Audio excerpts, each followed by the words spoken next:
Amen. How to, das steht für eine Kurzanleitung. Und ich habe ein ambivalentes Verhältnis zu denen. Ich erkläre euch gerade wieso.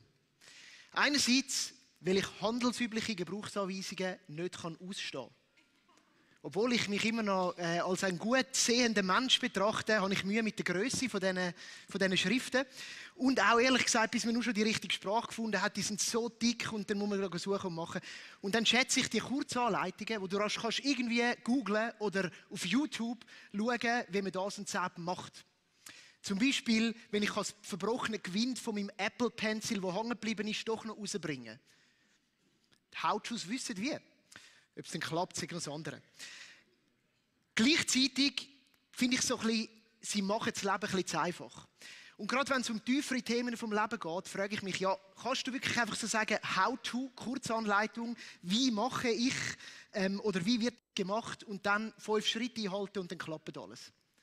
Und tatsächlich, unsere Gesellschaft ist scharf auf das und wenn du mal das googelst, eben auf YouTube, how to live, eingibst, dann findest du Kanäle mit Hunderttausenden von Videoklicks, die dir sagen, die 5 Schritte, wie du dein Leben leben sollst und alles wird gut.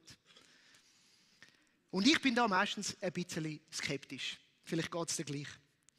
Trotzdem erlauben wir uns diese Serie How to Live zu nennen. Leben im Reich Gottes. Und wir widmen uns der wohl berühmtesten Rede von Jesus, wie sie uns so wiedergegeben ist, nämlich der Bergpredigt. Und es könnte sein, dass wenn er Englisch geredet hätte, dass er sie dann How to Live betitelt hätte. Weiß nicht genau. Aber was sicher ist, ist, dass die Leute, die ihm damals nachgefolgt sind und ihn als Rabbi angesehen haben, genau die Frage ihm gestellt haben. Weil ein Schüler hat vom Rabbi wissen, wie man das Leben hat. Da ist es nicht um Theorie gegangen, sondern um das Ausleben. Und sie haben vielleicht gefragt, hey Jesus, wie sollen wir denn leben? Und an den nächsten 4 Sündigen beschäftigen wir uns mit dem und ich freue mich sehr drauf. Die Predigt ist berühmt. Sie fordert raus, oder der Text ist berühmt, er fordert raus und er hat in der Geschichte auch Spuren hinterlassen. Ich will so 2 Lichtblicke aufgreifen. Die sind von 2 Zeitgenossen geschrieben, die in der ähnlichen Zeit gelebt haben. Der eine ein bisschen kürzer, der andere ein bisschen länger. Der erste ist unser so geliebter, gern zitierte Dietrich Bonhoeffer. Er sagt, die Bergpredigt gilt als Wort der weltversöhnenden Liebe Gottes. Entweder überall und jederzeit, also sprich auch heute noch, im 2022, oder sie geht uns ernstlich überhaupt nichts an. Also es ist eine krasse Sache, wenn er da sagt. Und ich glaube, er hat damit sagen, hey, wir müssen das Ding ernst nehmen. Und wenn wir es nicht jetzt ernst nehmen, dann hat es damals auch nichts zu sagen gehabt. Das heisst, Jesus hätte dann einfach irgendwie heiße Luft rausgelassen. Und das zeigt die Radikalität auf, die in dieser Bergpredigt steckt. Eine zweite Stimme, die aus der gleichen Zeit herausredet, ist eine von einem Nicht-Christ. Eine von einem Mann, der berühmt ist, weltberühmt, der in Indien gelebt hat, von Mahatma Gandhi. Und er sagt, wenn da nur die Bergpredigt und meine eigene Interpretation dazu wären, würde ich nicht zögern zu sagen, oh ja, ich bin ein Christ. Also die Rede hat ihn bewegt. Aber, und das ist Kritik am Christentum, leider ist aber viel, was unter dem Namen Christentum läuft, eine Negation, eine Verneinung der Bergpredigt. Und darum kann ich nicht daran glauben. Es ist eine Stimme, die von außen uns zuruft und sagt, hey, wenn das gelebt werden, dann wäre die Welt ein anderer Ort. Und dann würde mich das beeindrucken, dann würde mich das bewegen, das würde mich jetzt ziehen. Aber wenn das nicht ausgelebt wird, dann wird es schwierig. Und die Bergpredigt fordert raus zum Ausleben. Ein paar Anmerkungen zum Einstieg zu der Bergpredigt. Wir finden sie im Matthäus-Evangelium, auch noch in anderen Evangelien stückhaft, aber im Matthäus so als Gesamtheit in den Kapitel 5 bis 7. Es sind 3 Kapitel. Und der Matthäus hat die Rede wunderbar zusammengestellt. Sein ganzes Evangelium kreist um Reden. Das ist eine Struktur, die er drin hat. Es hat mehrere Reden in dem Evangelium und so die berühmteste ist die Bergpredigt. Und die Bergpredigt, die hat verschiedene Unterthemen. Das kommt dir sicher auch gerade in den Sinn. Ganz viele markante Aussagen. Es ist ein Potpourri an Sachen. Und man könnte da drin fast den Überblick verlieren. Aber man findet da drin auch viel Einheit und man müsste sie, wenn wir sie jetzt dann anschauen, über die 4 Sündigen, immer auch als Gesamt betrachten. Und für das habe ich so ein grosses Stück mitgenommen, das sogenannte Bergpredigt Ei. Das ist eine Einheit. Und die Einheit besteht aus 3 Teilen, 3 Kapitel. Und die 3 Kapitel, die spielen ineinander ein und die gehören zusammen und die dürfen wir nie aus dem Auge verlieren, wenn man das eine anschaut. Und so habe ich da mal ganz klar sichtbar 2 davon. Nämlich der erste Teil, das Kapitel 1, das ist die Seite, das Kapitel 5 wäre das natürlich, Teil 1. Das ist ein Modell. Es ist ein Plan, es ist eine modellhafte Beschreibung vom Himmelreich, vom Reich von Gott. Jesus braucht verschiedene Wörter für das. Und das ist so die eine Seite, das ist der Einstieg. Es ist eine Planzeichnung, so sieht es aus. Und dann gibt es eine andere Seite. Und das ist so die von einem grauen Stein. Der hat jetzt noch ein bisschen kristallhaften Charakter, ich bin einig mit euch, aber das zeigt, dass die Predigt sehr ehrlich und echt ist und sagt, es sind im Fall noch rechte Stolpersteine rum, wenn du diesen Plan willst ausleben. Das ist nicht nur einfach, sondern das kann einmal ein bisschen steinig werden. Und das liebe ich an dem Wort von Jesus, dass sie sehr ehrlich und echt sind. Das ist Kapitel 7. Kapitel 5, Kapitel 7. Und selbstverständlich gibt es einen Zwischenteil. Und das ist das Kapitel 6.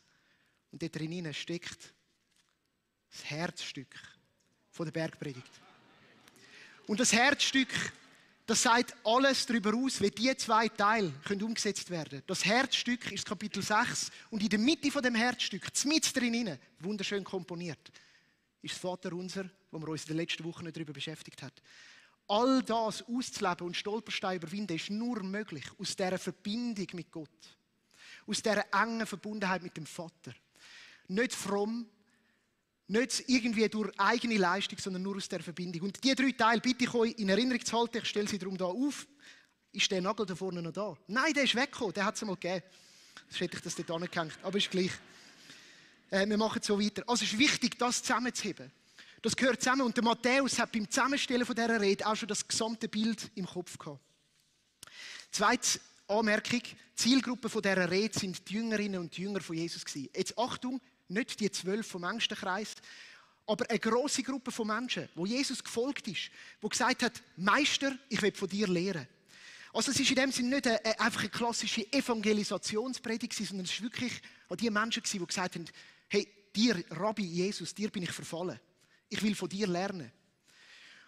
Und genau das beinhaltet sie auch. Es ist die ganze Bergpredigt drückt aus, wie ein Leben als eine Nachfolgerin und ein Nachfolger von Jesus aussieht. Und spricht, es geht uns heute etwas an. Wenn du da rein bist, auch wenn du schon jahrelang mit dem Gott unterwegs bist. 3. Anmerkung. Die Predigt wird uns berichtet und es kommt schon im Titel vor, dass sie auf einem Berg stattfindet. Die Bergpredigt.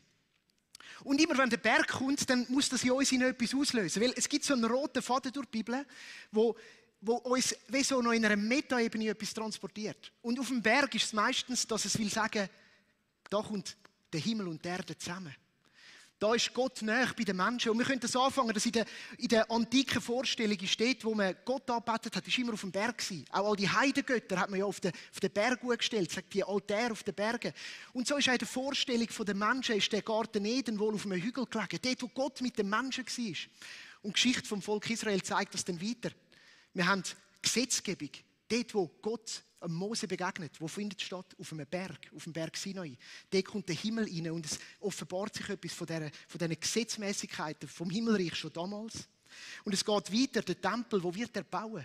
Auf dem Berg, zu Jerusalem. Es ist der Berg, wo das Volk immer wieder hinpilgert bei allen Festen. Und dann kommt der Jesus und er redet auf dem Berg. Und wir könnten auch noch sagen, es gibt ja noch den Berg der Verklärung. Und immer wieder dort bricht der Himmel ein. Und der Matthäus hat sicher das sagen. Obacht, Obacht, der Himmel bricht ein. Obacht, Obacht, da geht es ums Himmelreich. Um das Reich von Gott, das näher kommt. Und das gefällt mir sehr. Jetzt gleichzeitig will ich dir nicht die Illusion nehmen. Also, wer von euch ist schon mal auf dem Berg der Seligpreisungen gestanden, wie man dem so schön sagt, in Israel? Einige.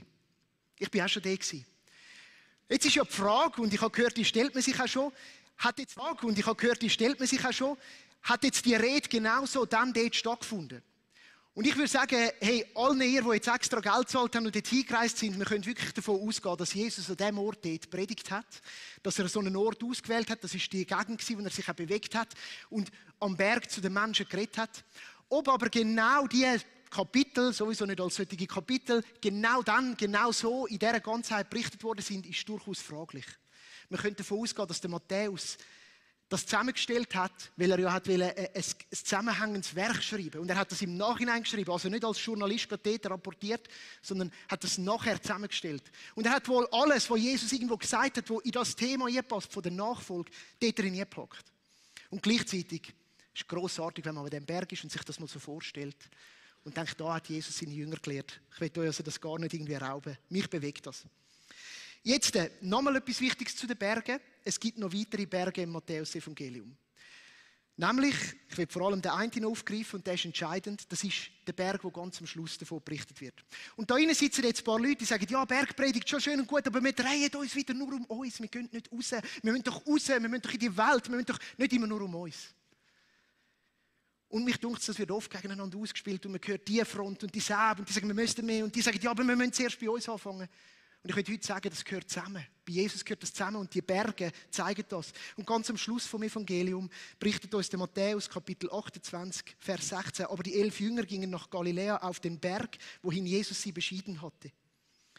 Und er sagt ihnen, geht hin, die ganze Welt, tauft, macht zu Jünger. Und er lehrt sie, alles zu befolgen, was ich euch geboten habe. Das ist ein Link zu der Bergpredigt.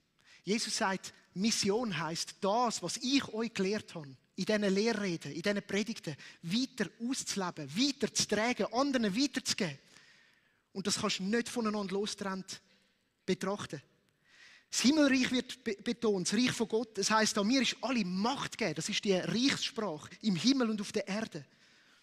Und es zeigt sich deutlich, Nachfolge, Bergpredigt und Sendung, Mission sind verknüpft. Du kannst es nicht trennen. Nachfolge führt immer zu Sendung. Nachfolge ist Sendung. Und es geht darum, dass wir die Prinzipien kennen, ja integrieren, die tiefst verkörpern und dann ausleben. Letzte Randbemerkung. Bergpredigt dreht sich ums Reich Gottes. Das haben wir schon in der Einleitung gehört.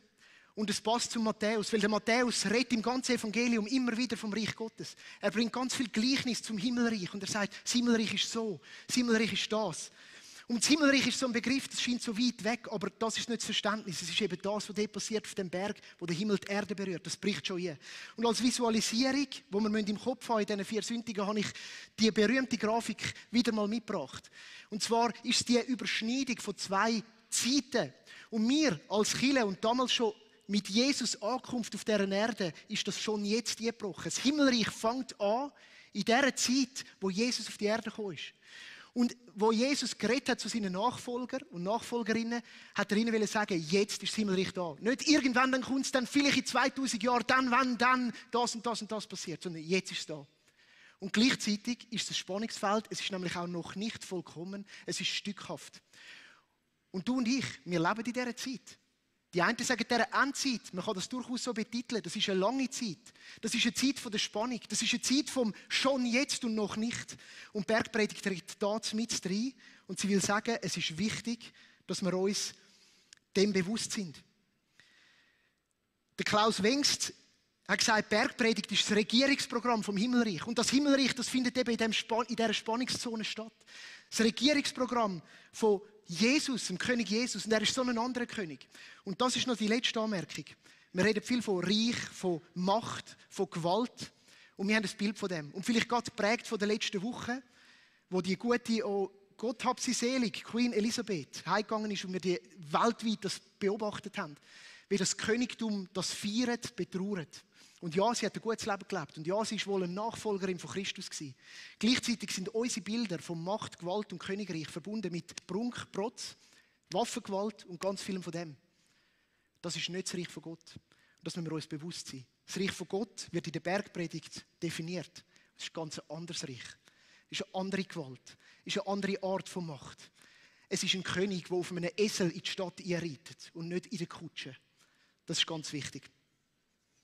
Das Himmelreich ist da, das Gottesreich ist da, jetzt, heute, stückhaft. So viel zu der Einleitung für die Serie. Das ist wichtig. Und jetzt möchten wir eintauchen in sehr einen berühmten Abschnitt, in den Start von dieser Bergpredigt, unter dem Titel die sogenannten Seligpreisungen. Und wir werden die hören.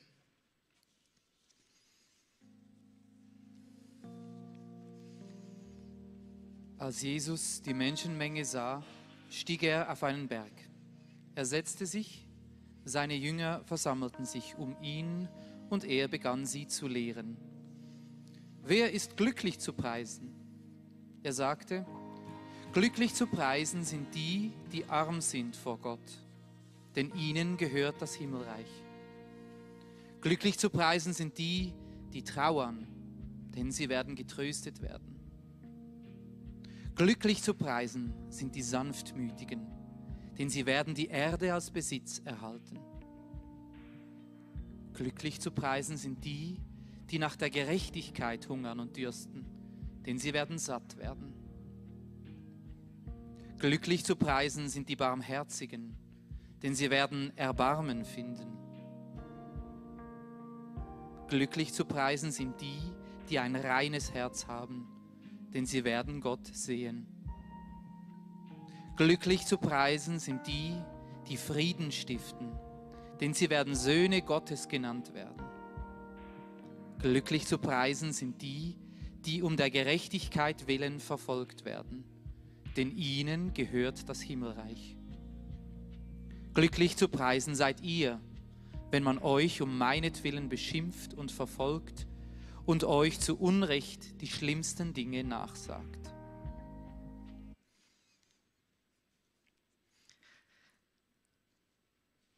Ein berühmter Text, herausfordernd, wortgewaltig, auch ein bisschen anders, als man es vielleicht erwarten würde. Verschiedene Übersetzungen übersetzen das Wort am Anfang von diesen Seligpreisungen anders. Es steckt dahinter das griechische Makarioi und es hat eine breite Bedeutung. Es geht eben um selig sind, glückselig sind, wohl denen. Es ist ein Segenswort. Glücklich, Segen über denen. Gesegnet sind die, die so leben. Es geht darum, wie ein gutes Leben aussieht. Was ist gutes Leben für dich? Was ist gutes Leben in dieser Zeit, in der wir leben? Und die ist anders als damals, vor 2000 Jahren. Ich habe heute mit einem Mann geredet und gesagt, ich bin jetzt gerade von Indien heimgekommen. Ich glaube, damals in der Zuhörerschaft war niemand, der gesagt hat, ich bin jetzt gerade von Indien heimgekommen. Und das ist auch der Challenge daran. Wie sieht gutes Leben aus? Das Glück von allem Leben. Jesus definiert da #Good Life. Gutes Leben 2.0, können wir sagen, oder eben wahrscheinlich eben das ursprüngliche, also 1.0. Das gute Leben, wie es in seinem Reich aussieht. Und jetzt sagst du vielleicht aber auch, das tönt ein bisschen nach Leistung, das Evangelium, weil du musst es so und dann kommst du das über. Und hey, ich will dir den Punkt geben. Das hat etwas von dem, klingt an. Es gibt so den Tun-Ergehen-Zusammenhang, sagt man dem. Und das greift die Weisheitstradition von der Bibel auf, die man auch in den Sprüchen findet. Teilweise in Psalmen, wo sagt, leb so dein Leben und dann wird es dir gut gehen. Und das hat es durchaus da drin. Aber jetzt wieder, es ist ganz wichtig, dass wir wissen, dass es am Ende nur aus der Verbindung mit Gott geht. Nur aus dem Nächsein beim Vater. Und dass der Matthäus das im Blick hat, dass Jesus der ist, der uns freigesetzt hat, um das Leben so zu leben. Dass Jesus der ist, der uns befreit, so zu leben. Und dass es nicht darum geht, eine Leistung zu bringen, um nachher irgendwie Segen zu empfangen. Und so ist es eben beides. Und das will ich über das stellen. Es ist Zuspruch, es ist Motivation, es ist eine Verheißung. Glücklich sind die. Streckt euch nach dem aus. Es sind anziehende Ideale. Und gleichzeitig ist es Anspruch. Und das kommt immer miteinander. In der Nachfolge. Es ist ein Anspruch und eine Handlungsanweisung. Es muss uns kümmern. Es kann uns nicht egal sein. Die Texte, die gehen dich und mich etwas an, auch heute noch. Leben wir so? Wir müssen sie als beides lesen. Und das ist heute mir ganz wichtig. Ich glaube, wir sind eine Gemeinschaft von Menschen, die unterschiedlich lang mit Jesus unterwegs sind. Und ich will heute das Wort richten an die auch schon sehr lange mit ihm unterwegs sind. Ja, wo vielleicht der Glaube sogar ein bisschen ein biografischer Beigeschmack geworden ist. Wo es so ein bisschen normal geworden ist. Ja, man hat das mal so gemacht. Zeitweise hat es einem sogar recht viel bedeutet. Und jetzt ist es ein bisschen mehr Tradition oder ein bisschen mehr noch für die Kinder. Das ist ja schon gut, es sind ja gute Werte, die da vermittelt werden. Ich glaube, die Bergpredigt fordert uns immer wieder heraus, radikalstens unser Leben an dem auszurichten. Nicht um einfach einen Lohn auf dieser Welt zu empfangen, sondern zum näher bei dem Jesus sein und zum etwas von seinem Reich jetzt schon auf die Erde bringen, weil auf überraschende Art und Weise hat er sich entschieden, das mit den Menschen zu machen. Und so will ich dich heute einladen in eine erneute Nachfolge. Wenn du vielleicht dort auch nochmal neu musst sagen, ja, ich will das nicht nur ein Label bleiben lassen in meinem Leben, sondern etwas, das mich zutiefst prägt und bewegt. Entdeck das Glück, den Segen, die Zufriedenheit, das Wohl, die Erfüllung von einem Lebensstil, der sich radikal täglich an Jesus ausrichtet. Das kann nicht Kirche für dich machen, nicht deine Small Group, nicht der richtige Prediger, nicht. Das kannst nur du, in deiner Entscheidung. Und ich muss dir ehrlich sagen, mich fordert das selber brutal raus. Ich meine, ich habe auch ein Leben, ich habe auch einen Alltag, ich habe Emotionen, ich habe ganz dunkle Seiten. Dort drin zeigt sich, verstehst du? Dort drin drückt sich am Ende aus. Wie gehe ich mit meinen Nächsten um? Mit den wirklich Nächsten. Und ich lade dich ein, dir das zu überlegen. Anschliessend an die Seligpreisung kommt ein zweiter Teil. Und der greift dich auf, bildhaft. Und es kommen Texte über Salz und über das Licht. Und es heisst, ihr seid Salz von der Welt, aber wenn Salz nicht mehr salzt, für was ist es denn nützlich?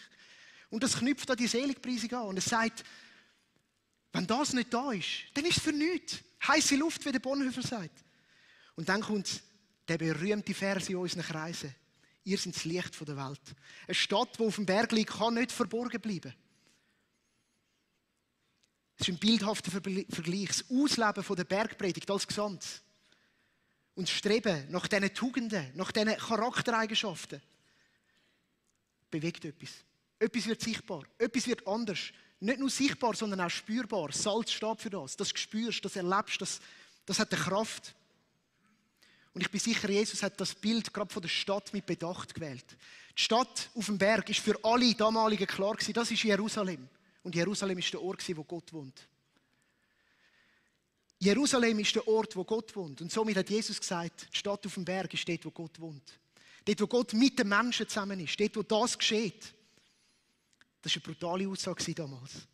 Das Zentrum des Lebens. Die Stadt ist Nähe bei Gott, Leben mit Gott. Und das Zweite zeigt aber auch das Bild von der Stadt einen Anspruch. Es geht um euer Zusammenleben.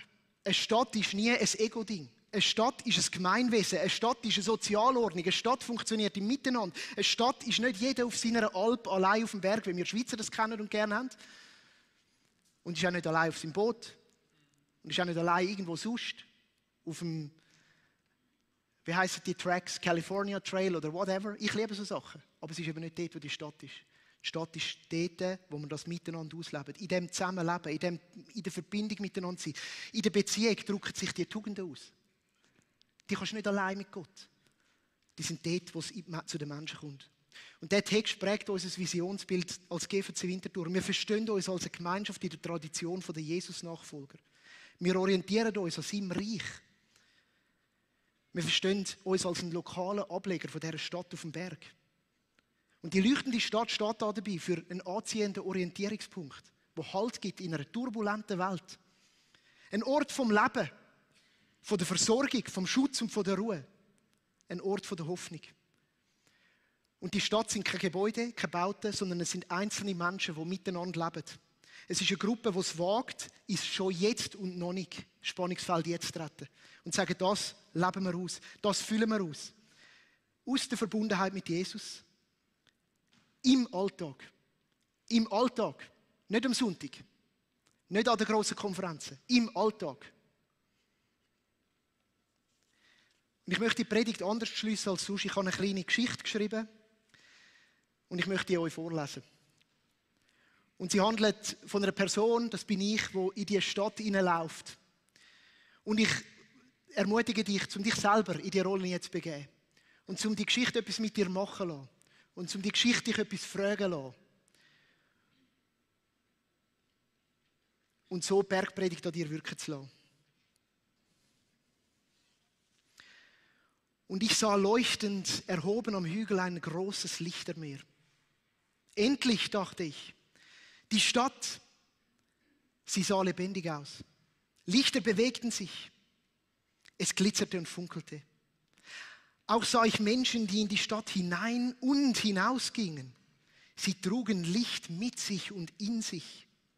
Licht, welches ihre Wege erhellte. Licht, welches sie auch sichtbar machte. So zogen sich glitzernde Linien von und hin zur Stadt, die teilweise so belebt waren, dass sie zu Flüssen anwuchsen. Und es zog mich auch dorthin. Nichts konnte mich zurückhalten. Und je näher ich der Stadt kam, desto heller wurde es. Es fühlte sich an, als würde ich nach Hause kommen. Das Pulsieren des Lebens, die Menschen, die Gesichter, das Treiben in der Stadt, all dies gab mir Hoffnung. Und als ich dann immer mehr Menschen begegnete, war ich überwältigt von dem, was sie ausstrahlten. Ich spürte Demut und ich sah Menschen, die wussten, dass Gott alles ist und sie nichts. Als ich fragte, wieso dies so sei, sprachen sie, glücklich sind die, die wissen, dass sie arm sind vor Gott. Und ich dachte, wie sieht es bei mir aus? Weiß ich, was und wer ich bin vor Gott? Und ich spürte und erlebte eine Atmosphäre des Mitgefühls und des Kümmerns und des Mitleidens mit den Mitmenschen. Und als ich fragte, wieso dies sei, sprachen sie, glücklich sind die, die trauern. Deswegen leugnen wir die schweren Umstände um uns nicht, sondern anerkennen das Unvollkommene um und in uns und wir leiden und trauern mit. Und ich fragte mich, wie sieht dies bei mir aus? Bewegt dies mich auch? Oder blende ich es aus? Und ich spürte eine Atmosphäre der Sanftmut. Als ich fragte, wieso dies so sei, sprachen die Menschen, glücklich sind die, die auf Gewalt nicht mit Gewalt reagieren, sondern gewaltfrei für das Gute einstehen. Und ich fragte mich, wie könnte ich dies in meinem Leben umsetzen, ohne dabei passiv zu werden? Und ich spürte einen Hunger nach Gerechtigkeit. Und als ich fragte, wieso dies sei, sprachen die Menschen, Gottes Herz für Gerechtigkeit gegenüber den ungerecht Behandelten bewegt uns so, dass wir uns mit ihm nach der Gerechtigkeit sehnen, die diese Menschen verdient hätten. Und ich fragte mich, wie mich Ungerechtigkeit gegenüber anderen noch bewegt. Und ich spürte Barmherzigkeit. Und ich stellte fest, dass dies daher kommt, dass genau diese Menschen, die sich nach Gerechtigkeit sehnen, auch aktiv dazu beitragen, dass die Gerechtigkeit geschieht. Die Menschen nahmen sich gegenseitig ihren Nöten an. Sie unterstützten sich und halfen einander. Und ich war bewegt und fragte mich, wo könnte ich mit anpacken? Und ich spürte eine Klarheit in der Stadt. Es war klar, was richtig ist und was falsch. Und ich fragte mich, woher das kommt. Und die Menschen sagten mir, glücklich sind, die ein reines Herz haben. Wir suchen dies, indem wir uns nach Gott ausrichten und uns von all dem, was in unseren Herzen zum Gott werden will, abwenden. Und mir gingen einige, Klammern viele, meiner Alltagsgötzen durch den Kopf. Mein Sport, mein materielles Glück, meine Karriere. Die Liste ist unerschöpflich. Und ich spürte eine Atmosphäre des Friedens in der Stadt. Und als ich fragte, wieso dies so anders sei als an anderen Orten, sprachen die Menschen, glücklich sind die, die Frieden stiften. Deshalb suchen wir Versöhnung und wir versuchen jeweils den ersten Schritt hin zum Frieden zu machen. Wir entschuldigen uns, wir gestehen Fehler ein, wir vergeben einander, wir sind ehrlich miteinander. Und dies motivierte mich, es auch zu tun. Und ich spürte, dass diese Gemeinschaft robust war. Nicht jeder Wind schien sie aus dem Gleichgewicht zu bringen. Sie strahlten Standhaftigkeit und Stabilität aus, die wohltat. Und als ich fragte, wieso dies so sei, antworteten sie, glücklich sind die, die um der Gerechtigkeit willen verfolgt werden. Wir sind andersartig und erleben manchmal Widerstand. Es irritiert Menschen.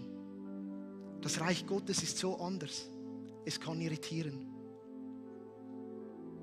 Und ich fragte mich, ob ich bereit bin, diese Herausforderung anzunehmen. Nicht Widerstand aufgrund von meiner Selbstgerechtigkeit und Besserwisserei, sondern Widerstand aufgrund der Gerechtigkeit Gottes und seinen anderen Prinzipien.